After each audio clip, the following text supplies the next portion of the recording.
It is time for This Week in the Lakeville Journal. In our center studio, we have Cynthia Haaswinter. Cynthia, good morning. Hello. And hopefully on the line we have Janet Manko. Janet, good morning. Hello. Good morning. Getting ready for the big rig, huh? Oh, I'm not on the Housatonic Child Care Center board at this moment, so all those wonderful people there are doing all the hard work to make it happen. But yes, everybody should be getting ready for the big rig. And maybe it'll stop raining. It's so fun. Even in the rain, it's fun because now they have it at the Child Care Center on Salmon Kill Road in Salisbury. And there's lots of asphalt, and you don't get mud. Yeah, they don't have to be on the dirt. They can be on the asphalt, and it's a lot of fun. Kids get to climb all over all kinds of big vehicles, and there's vendors, and there's food by the Lakeville Host Company. It's great. All right. Well, and if I can just jump in a little bit on the prior discussion about restless legs, one of our local recently deceased lovable persons, Bob Yoakum, was a big expert on RLS and had it. And there's all different things that can make your legs twitch at night, but there is specifically restless leg syndrome is a brain syndrome that's connected to Parkinson's disease. So it's a different, it is a legit thing. All right. Thank you so much for that. Yeah. Okay. Now, here's what the record straight. Yeah. The human eye can do strange things. I looked at the paper first time last night. I said, huh? Bananas? It's hold your banners high. For a second, I thought, please don't send a letter. No, you didn't do it. It's me. I just looked at it and thought, hold your bananas high. What's that? But then I saw the flags and I realized. We'll do the bananas next week. Yeah. Bananas are really great for leg cramps. Legs. That's right. All right. Anyways, nice pictures of the sunny skies. What a Memorial Day weekend. Remember when we had Friday, Saturday, Sunday, and Monday, the daytimes were perfect.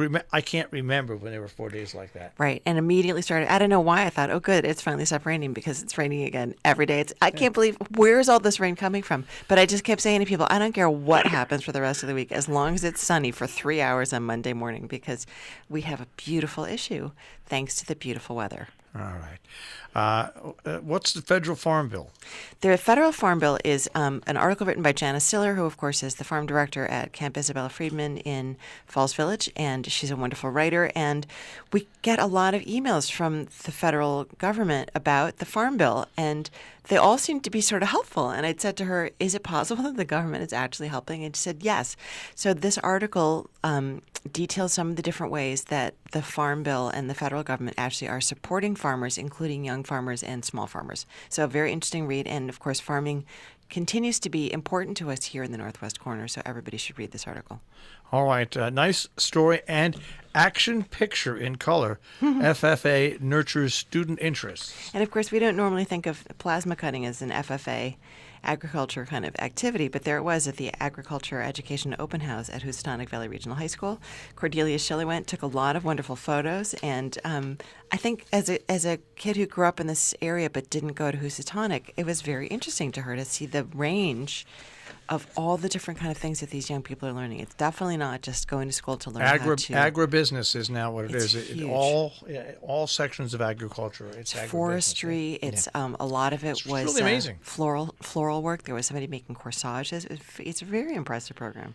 Now, I was really amazed and impressed with the next story out of Armenia, and that is koi and popular. That is an amazing story for a local story. It's incredible. And when you go and you watch it, you can't believe the size and scope of this operation. And so we've written before about Maxine Petro, who's just this lovely, nice person and a great writer. She's one of James Patterson's writing partners and has written many books with him without her name on the cover, but many, many books with her name on the cover. And she has a house in Armenia called Broccoli Hall. It's right near the center of town. And she's been generous enough to open it up for many garden tours. But what's really interesting is she really loves koi fish, which are the sort of Japanese fish from beautiful. They're like giant, like an extraordinarily big, beautiful goldfish, and very peaceful and beautiful. And there's this one rare type of koi that is very hard to. It's very rare, and so she's trying to figure out a way to breed it. And so Deb Alexinas, who's also a koi fan, did a really interesting story explaining this process in detail. All right, right under that, and this a second break-in at the Apple computer store. I'm like, well, here's a local store owned by a local husband and wife. They work for years. They get recognized by Apple. They're a certified store that we have out here, and a store that can fix you. You don't have to go to a Genius Bar in Hartford or anything like that. And so much better, I would have to say, than any other Apple store I've ever been to. Not even close. And you know what? Somebody's broken into them twice. This is just plain ridiculous. And what's really interesting, and you definitely have to read the article, is how much paltry their haul was based on what they learned from the first break-in. Right, because and I think that's just pretty cool. That's the best part, is that if anything, Dave Mafucci is super smart and wily, and so he got broken into, and he was part of a whole, like, people break into these Apple stores all the time, and they have a very particular way that they do it, and so he, after his store got broken into, and who would think somebody would come all the way to Little Lakeville to break into a tiny little shop, but they did, and they took a lot of stuff last time, and it's upsetting, and so a year later, the first one was right in July 4th weekend. This is Memorial Day weekend. And these guys had learned also that David has security cameras all around and alarms. And so they'd figured out a way to enter the property without their car showing up on the tapes. But, of course, there are tapes of them inside the store. But David learned all these things in the process of recovering from the last theft and managed to really make the store feel safe without making it feel like when you walk in, you don't realize all the different security measures there are. So it's great. All right. We move on to forgotten but essential World War II moment, subject of a book. We forget that Tom Shachtman is really like the thing. He's a great writer and really respected historian, and his books are fun and interesting. And we just think of him as like, oh, that's that nice Tom Shachtman. But very fascinating guy, very respected. And he's got a new book about what's called the Phony War, just before the actual start of military action in World War II. And he describes it fascinatingly, and Patrick Sullivan captures what he said really interestingly. All right, and Bernie Drew on the history, basically, of the Sharon Playhouse. Right, Guernsey Le Palais, an interesting guy who is a cartoonist but also a playwright. It's the 60th anniversary year of Sharon Playhouse, and all sorts of interesting activities going on, and do keep an eye out in the paper for their ads with their schedules. All right, we'll move to the inside of the paper. Lots of color in this issue.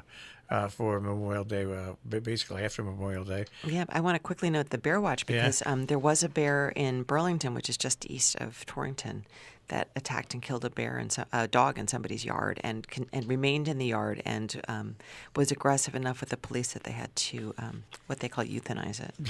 Shot it. Shot it. Yeah, I'm not for. What goes on. I think that bear hunting probably will come back into vogue, even though I hate killing of any animals. Relocation doesn't work. Tagging them doesn't work. But also, people have to learn that we now have bears that so populous. There's less food for them. They'll go after small dogs. They'll go after deer. They'll go after other bears. Yeah, they'll go after other bears. It's just the way it is.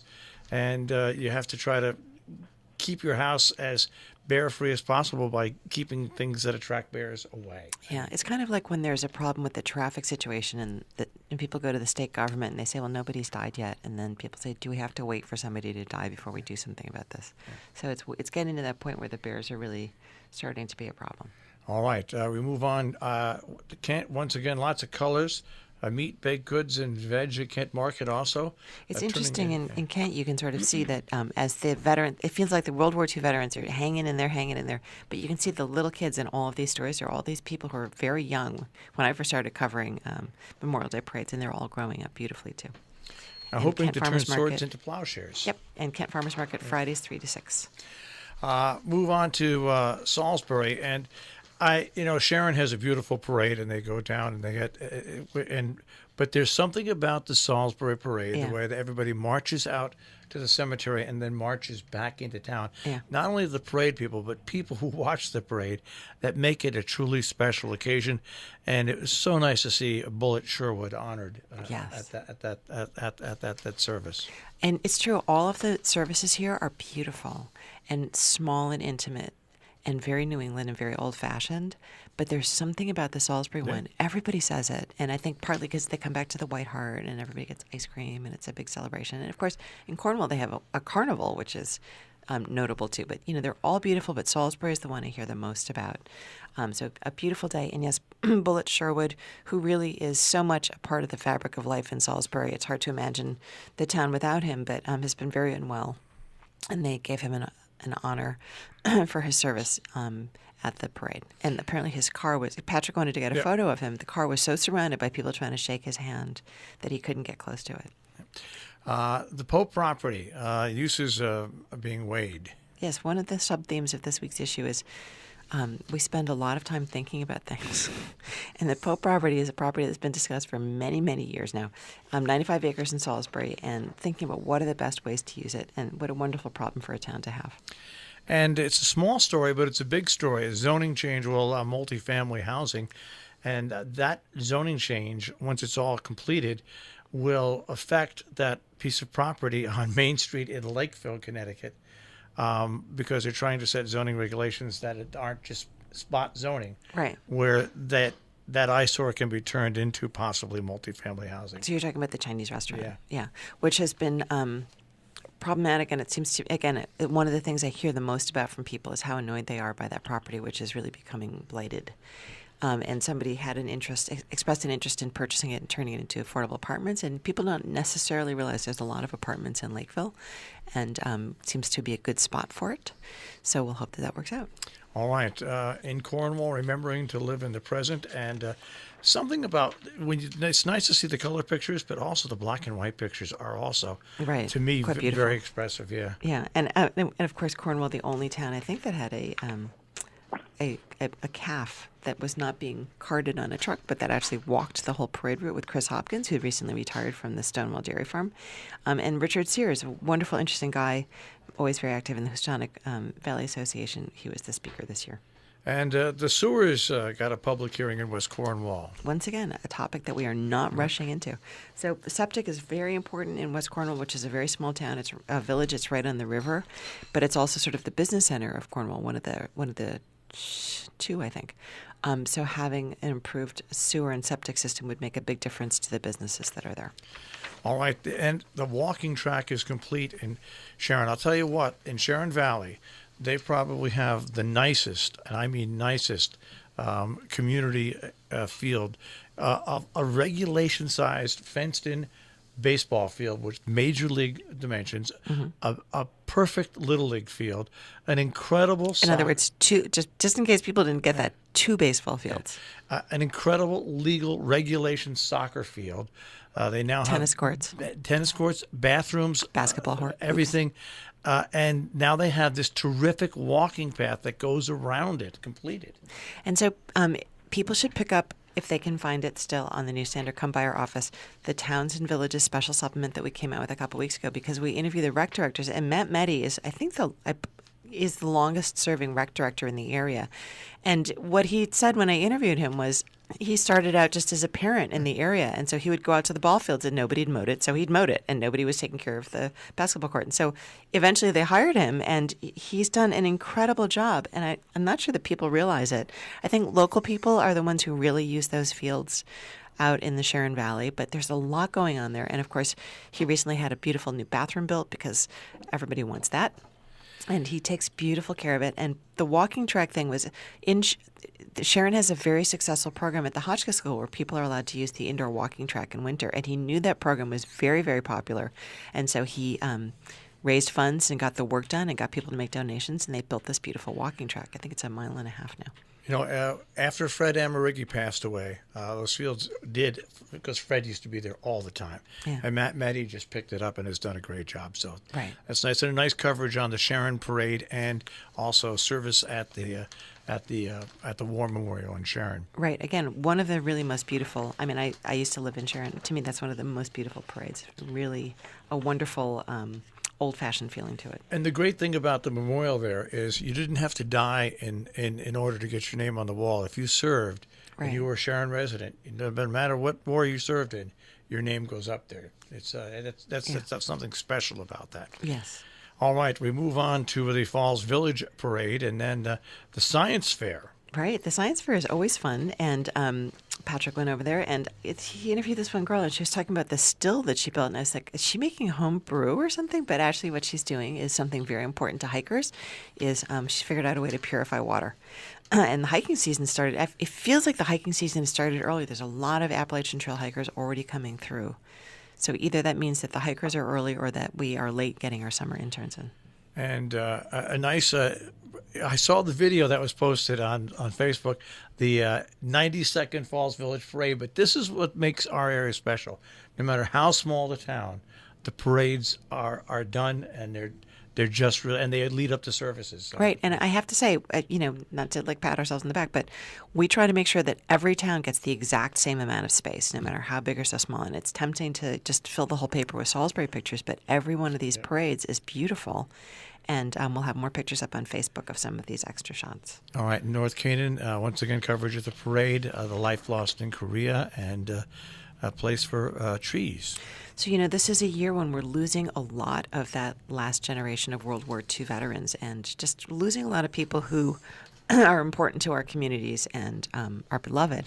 And Nick Gandolfo is really hanging in, and thank goodness for people like him who still do so much and is very active in the Memorial Day service.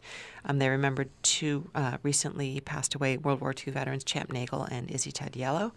But Nick Gandolfo talked about a kid he grew up with in North Canaan, and they both were shipped off to Korea. They didn't know that they were both there, and Nick was able to come back and live a long and very productive life, and this other young man lost his life 3 months after arriving in Korea. So there's a new bench in his honor next to the Doughboy. Now, we got a story on the Trans Am being back, and to me, as growing up, I used to love going to the Trans Am races and seeing international drivers compete. Paul Newman, Peter Revson, Tillis, they all used to have AMC, GM. They all fought, and it's back. With a more historical take at Lime Rock Park, really. A friend of mine was in from out of town, and so we went down to the track, and he kept saying, I want to see the Trans Am with the eagle on the hood. I was like, I'm not sure that they make those anymore. No. But so Lance Christensen, who's this fantastic photographer and loves to go to the track.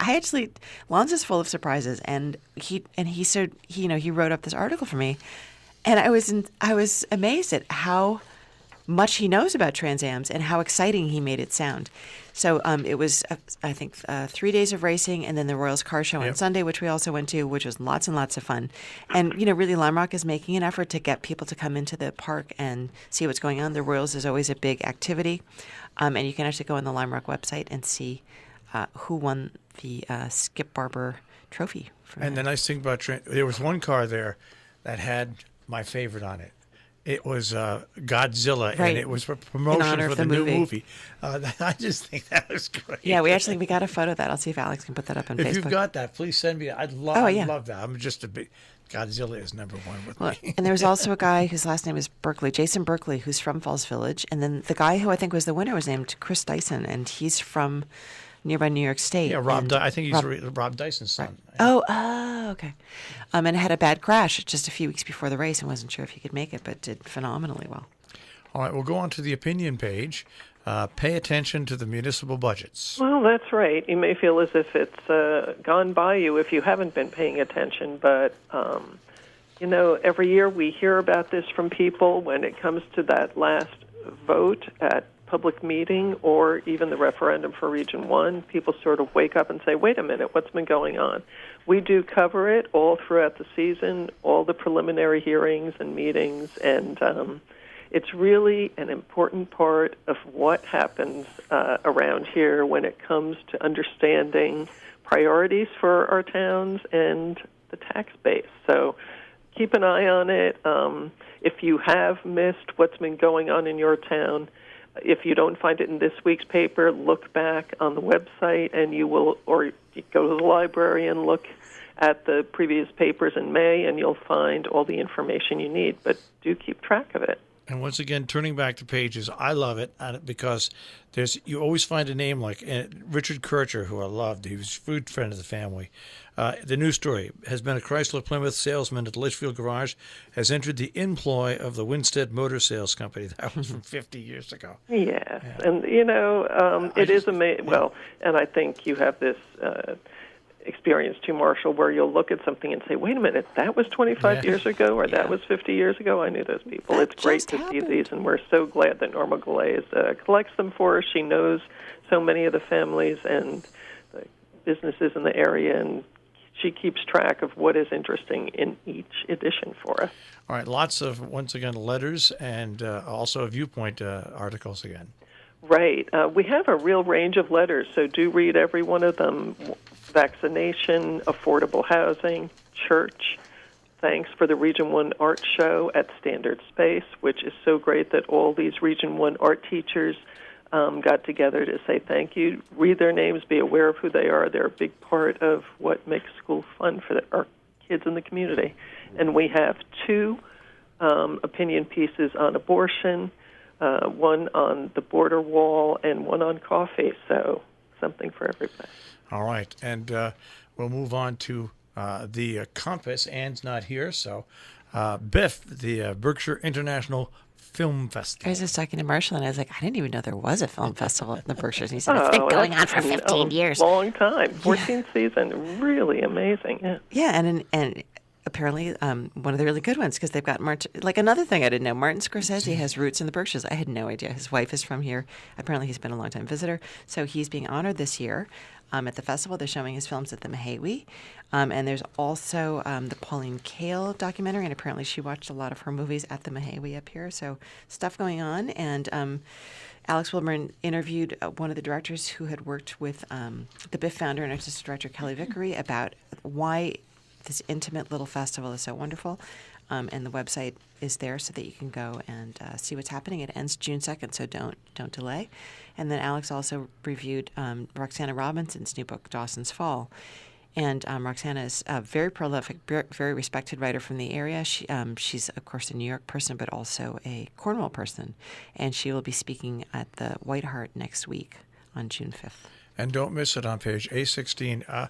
Peter Steiner's paintings are on display, and as a matter of fact, on Saturday there's a Meet the Artist thing from 4 to 6. But one of his pictures is featured the front window. So I don't want people to miss that. Right. Peter's so amazing and is so talented in so many ways, and is a wonderful writer, and has a new book coming out in September, which I'm very happy about. Also, famous New Yorker cartoonist, did one of the most iconic New Yorker cartoons in its history, and but also a very good painter, and considers himself, I think, above all, a painter. All right. We're very fortunate to have him do cartoons for the Lakeville Journal. But absolutely. That painting is beautiful. Absolutely. If it's beautiful reproduced in the paper, just imagine what it's like when in person. Right. There's no replacing that. And in the last 40 or 50 seconds left. Well, there's 2 interesting art shows going on right now that are sort of local, which is the Re-Institute in Boston Corners Road, which is basically Millerton, but it's not Millerton. But Stacey Carr, who's a local artist, really lovely person, has her work up there along with some other artists, Kingsley Parker and Kate Hamilton. But Theo Colomb over at Standard Space, which was the nice host of the Region 1 Elementary School Art Show, has work by Matt McGee right now. And Matt is very talented, very interesting artist. When I win the lottery, I'm buying a bunch of Matt McGee. So definitely that's a gallery open on weekends, 12 to 6. And don't forget, Tri-Corner Real Estate. Always fun to look at. Always fascinating to see what's in there. Of course, the Pink House is still in there in Cornwall, West Cornwall, and all sorts of stuff that you go like, oh, where's that? That's interesting. So definitely worth looking through. And if you live in Lakeville, don't miss the Aquarian Water Company ad on page A7. They're improving water mains in Lakeville, and there are all kinds of dates there you should be aware of. All right. And I have well water in Salisbury. But if you drive on the roads, in fact, if you try to go down Salmon Kill, they're doing some work on water mains there right now, too. All right. Well, that is this week's edition. I thank you guys, and we'll speak to you next week. Thank you so much. Thank you. All right, that is this week in the Lakeville Journal. You'll, of course, find the Lakeville Journal online, tricornernews.com, and also on Facebook.